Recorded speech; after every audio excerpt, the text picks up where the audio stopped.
Local ಎಕ್ಸ್‌ಪ್ರೆಸ್‌ಗೆ ಮತ್ತೊಮ್ಮೆ ಸ್ವಾಗತ. ಹುಟ್ಟುತ್ತಾ ಅಣ್ಣ ತಮ್ಮಂದಿರು, ಬೆಳೆಯುತ್ತಾ ದಾಯಾದಿಗಳು ಅನ್ನೋ ಮಾತಿದೆ. ಇದಕ್ಕೆ ತಾಜಾ ಉದಾಹರಣೆ ಅಂದರೆ ತುಮಕೂರಿನಲ್ಲಿ ನೀರಿಗಾಗಿ ನಡೆದ ಸೋದರರ ಪ್ರತಿಭಟನೆ.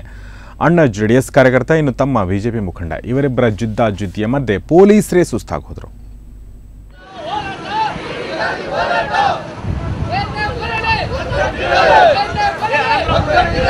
ತುಮಕೂರು ಜಿಲ್ಲೆ ಕುಣಿಗಲ್ ತಾಲೂಕು ಅಣ್ಣ ತಮ್ಮಂದಿರ ರಾಜಕೀಯ ಜಿದ್ದಾಜಿದ್ದಿಗೆ ಸಾಕ್ಷಿಯಾಗಿದೆ.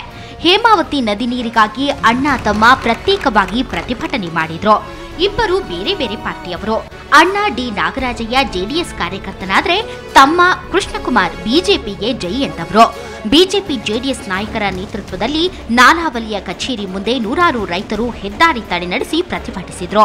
ತಾಲೂಕಿನ ಮಾರ್ಕೋನಹಳ್ಳಿ ಹಾಗೂ ಮಂಗಳ ಜಲಾಶಯದಲ್ಲಿ ನೀರಿನ ಕೊರತೆ ಇದ್ದು ಸುಮಾರು 31,000 ಎಕರೆ ಪ್ರದೇಶದಲ್ಲಿ ಭತ್ತದ ಬೆಳೆ ಹಾಳಾಗುತ್ತಿದೆ ಅನ್ನೋದು ಹೋರಾಟಗಾರರ ಅಳಲು.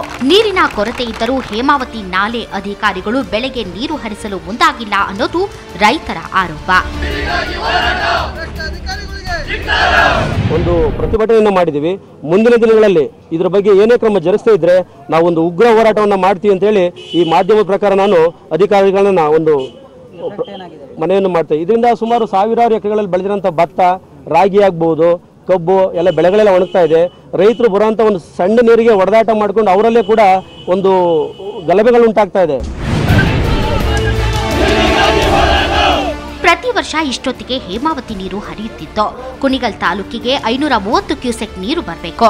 ಇದರಲ್ಲಿ 300 ಕ್ಯೂಸೆಕ್ ನೀರು ಬಂದರೂ ಕುಣಿಗಲ್ ದೊಡ್ಡ ಕೆರೆ ತುಂಬಿ ಹರಿಯುತ್ತೆ. ಅಷ್ಟು ನೀರನ್ನು ಬಿಡ್ತಾ ಇಲ್ಲ.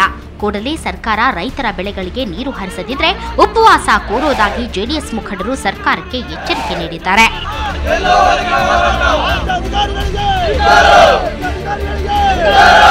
ಇನ್ನೊಂದು ವಾರದಲ್ಲಿ ನಮ್ಮ ತಾಲೂಕಿಗೆ ಬರಬೇಕಾದಂಥ ಪಾಲಿನ ನೀರು ಬರದಲ್ಲೇ ಇದ್ರೆ ನಾವು ಬೀದಿಗೆ ಇಳಿದು ಪ್ರತಿಭಟನೆ ಮಾಡ್ತೇವೆ. ಅವಶ್ಯಕತೆ ಬಿದ್ದರೆ ನಾವು ಉಪವಾಸಕ್ಕೂ ಸಹ ನಾವು ತಯಾರಾಗಿದ್ದೇವೆ ಅಂತ ಈ ಸಂದರ್ಭದಲ್ಲಿ ಸರ್ಕಾರಕ್ಕೆ ಮತ್ತು ಜಿಲ್ಲಾಡಳಿತಕ್ಕೆ ಮತ್ತು ಏನು ನೀರಾವರಿ ಸಲಹಾ ಸಮಿತಿ ಇದಕ್ಕೆ ಅವರಿಗೆ ಈ ಮುಖೇನ ನಾವು ಸಂದೇಶವನ್ನು ಕಳಿಸ್ಲಿಕ್ಕೆ ಇಲ್ಲೆಲ್ಲ ಇಷ್ಟು ರೈತ ಬಾಂಧವರು ನಾವು ಸೇರಿದ್ದೇವೆ ಎಂಬ. ಅಣ್ಣ ತಮ್ಮಂದಿರು ಜಗಳವಾಡ್ತಿದ್ರೆ ಕ್ಷೇತ್ರದ ಶಾಸಕ ಬಿಬಿ ರಾಮಸ್ವಾಮಿ ಗೌಡ ಮೌನಕ್ಕೆ ಶರಣಾಗಿದ್ದಾರೆ. ಟಿ ಯೋಗೇಶ್, ಸುವರ್ಣ ನ್ಯೂಸ್ 24/7 ತುಮಕೂರು. ಇನ್ನು 7ನೇ ದಿನವೂ ದಸರಾ ಹಬ್ಬದ ಕಳೆ ಕಟ್ಟಿದೆ ಸಂಸ್ಕೃತಿ ನಗರದಲ್ಲಿ. ಇವತ್ತು ನಾನಾ ಕಾರ್ಯಕ್ರಮಗಳು ನಡೆದವು. ರೋಮಾಂಚನಗೊಳಿಸುವ ಬೈಕ್ ರೇಸು, ಚಿನ್ನ ಹಾಗೂ ಬೆಳ್ಳಿಯ ನಾಣ್ಯಗಳ ಬಿಡುಗಡೆ, ವಿದೇಶಿಯರೊಂದಿಗೆ ಸಚಿವ ರಾಮದಾಸ್ ಅವರ ಸಾರೋಟ್ ಸವಾರಿ, ಖೈದಿಗಳೊಂದಿಗೆ ಊಟ, ಹೀಗೆ ಒಂದಕ್ಕಿಂತ ಒಂದು ವಿಭಿನ್ನ ಕಾರ್ಯಕ್ರಮಗಳು ಇವತ್ತು ನಡೆದವು.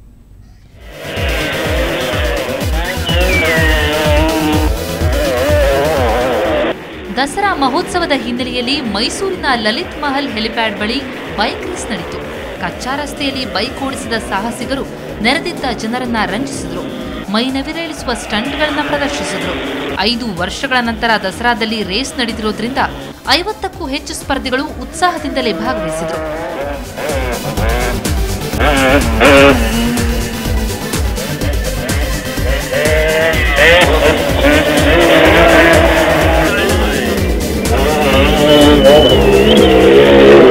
ಇನ್ನು 401ನೇ ದಸರಾ ಮಹೋತ್ಸವದ ನೆನಪಿಗಾಗಿ ಚಿನ್ನ ಮತ್ತು ಬೆಳ್ಳಿ ನಾಣ್ಯಗಳನ್ನು ಬಿಡುಗಡೆ ಮಾಡಲಾಯಿತು. ಜಿಲ್ಲಾಧಿಕಾರಿ ಕಚೇರಿಯಲ್ಲಿ ಸಚಿವ ರಾಮದಾಸ್ ನಾಣ್ಯಗಳನ್ನು ಬಿಡುಗಡೆ ಮಾಡಿದರು. 10 ಗ್ರಾಂನ ಚಿನ್ನದ ನಾಣ್ಯಕ್ಕೆ 29,920 ರೂಪಾಯಿ, 25 ಗ್ರಾಂನ ಬೆಳ್ಳಿ ನಾಣ್ಯಕ್ಕೆ 1,750 ರೂಪಾಯಿ, 50 ಗ್ರಾಂಗೆ 3,500 ಹಾಗೂ 100 ಗ್ರಾಂಗೆ 7,000ದಂತೆ ದರ ನಿಗದಿಪಡಿಸಲಾಗಿದೆ. ಆಸಕ್ತಿ ಇರೋರು ಈ ನಾಣ್ಯಗಳನ್ನು ಎಸ್ಬಿಎಂ ಶಾಖೆಗಳಲ್ಲಿ ಖರೀದಿಸಬಹುದು. ಇನ್ನು ಸಚಿವ ರಾಮದಾಸ್ ಜೊತೆ ವಿದೇಶಿಯರು ಕೂಡ ದಸರೆಯಲ್ಲಿ ಭಾಗಿಯಾಗಿದ್ದು ವಿಶೇಷವಾಗಿತ್ತು. ಮನೆ ಮನೆ ದಸರಾ ಅಂಗವಾಗಿ ಸಚಿವರ ಜೊತೆ 2 ವಿದೇಶಿಗರು ಸಾರೋಟ್ನಲ್ಲಿ ತೆರಳಿದರು. ನಿವೇದಿತಾ ನಗರದ ಸುಮನಾ ಅವರ ಮನೆಗೆ ತೆರಳಿದ ಸಚಿವರ ಟೀಮ್ಗೆ ಸಂಪ್ರದಾಯದಂತೆ ಆರತಿ ಬೆಳಗಿ ಸ್ವಾಗತಿಸಲಾಯಿತು. ಅಲ್ಲದೆ ಹೂಮಾಲೆ ಹಾಕಿ ಮೈಸೂರು ಪೇಟ ತೊಡಿಸಲಾಯಿತು. ವಿದೇಶಿಯರಿಗೂ ಹೂವು, ಅರಿಶಿನ ಕುಂಕುಮ ನೀಡಿ ಭಾರತೀಯ ಸಂಪ್ರದಾಯವನ್ನ ಪರಿಚಯಿಸಲಾಯಿತು. ಬಳಿಕ ಎಲ್ಲರೂ ಸೇರಿ ಗೊಂಬೆ ಪೂಜೆಯಲ್ಲಿ ಪಾಲ್ಗೊಂಡರು.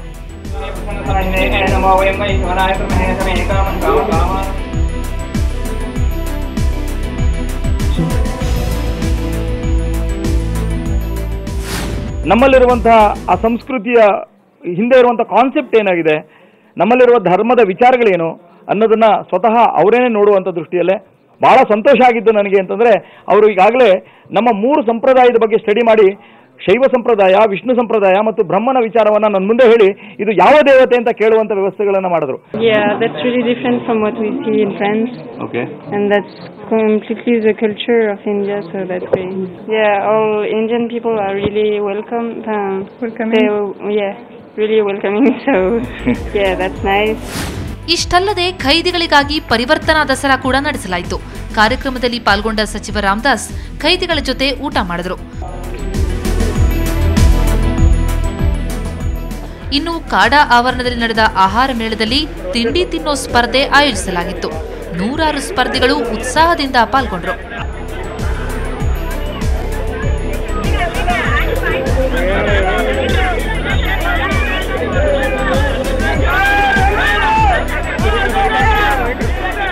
ಕೆಪಿ ನಾಗರಾಜ್ ಜೊತೆ ರವಿ ಪಾಂಡವಪುರ, ಸುವರ್ಣ ನ್ಯೂಸ್ 24/7 ಮೈಸೂರು.